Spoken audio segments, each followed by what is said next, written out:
So let's go through those 3 steps.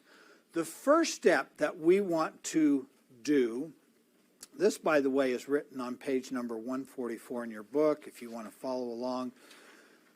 But the first step is to compare each material asset and liability account with an outside source. Now, the first thing we need to understand is, what does it mean by material? We dealt with that terminology back when we were dealing with fixed assets. Remember, the M in time is material and value. Do you remember that? Now, in accounting, there are several principles. We've mentioned this before, too. They're called generally accepted accounting principles, okay?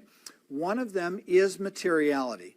And what materiality says is, I'm not going to worry about an issue unless it's material to the business. Is it significant enough to justify spending a lot of time on? Okay?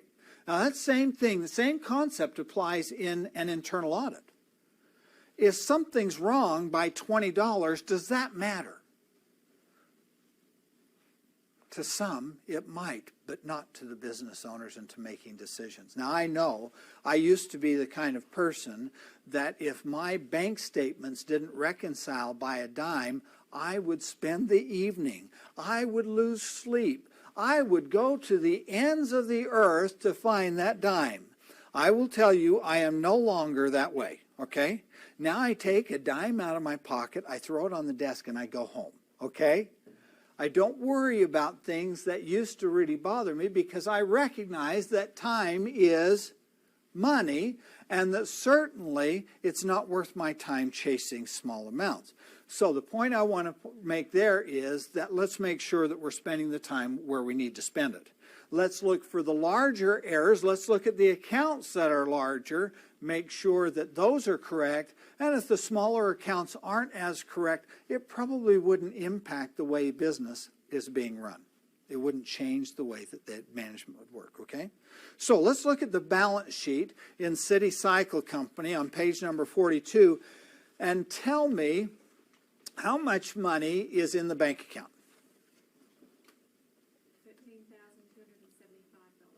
$13,275. Is that significant, do you think? Sure, it is. Okay, in fact, the bank account is almost always significant.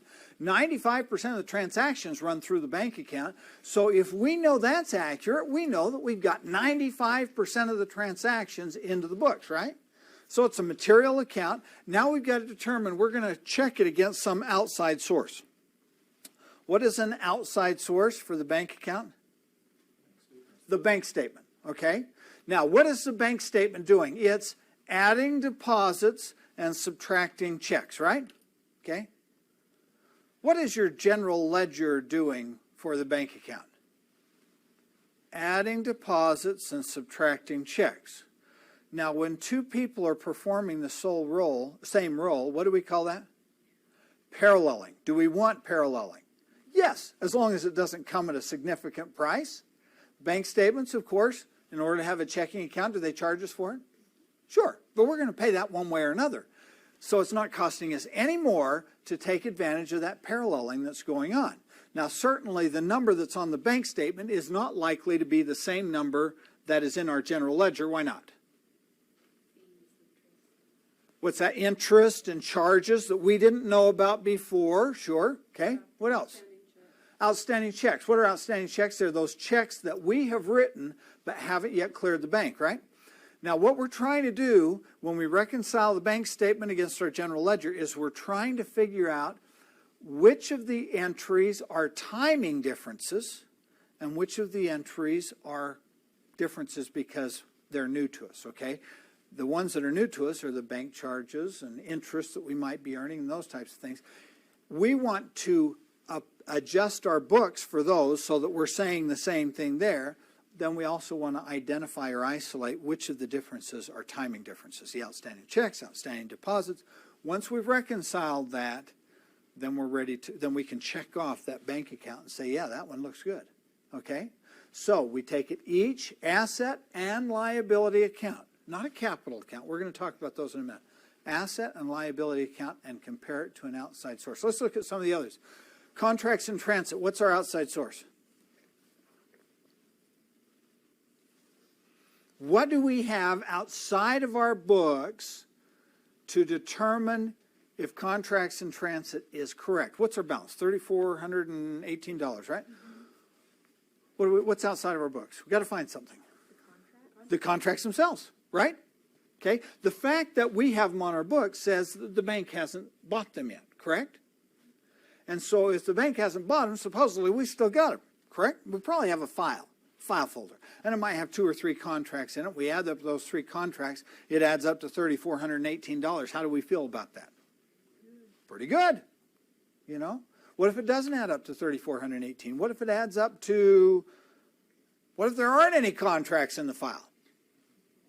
We got a problem. What are we going to do? Go find them, right? Okay? We're going to go find them.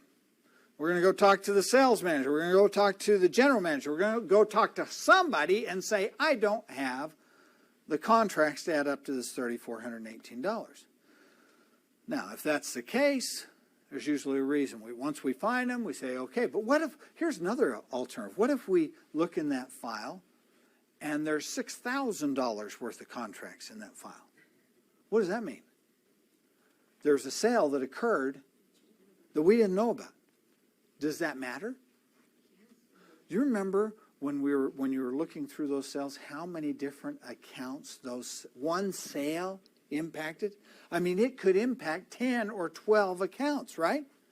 Now, if that means if you didn't get that sale, there's not only one account that's wrong. It's not just contracts in transit. There's 10 or 12 possible accounts that are wrong. One of the beauties of double entry accounting is that if you find an error in one account, what else have you found? An error in another account, right? Okay. And also, if you overlook an error in one account, you might find it when you're looking at the other account. Okay? So double entry accounting, that's one of the reasons why it's got so much, it's been popular and it's been the generally accepted accounting practice for 500 years because of that double entry process. Okay?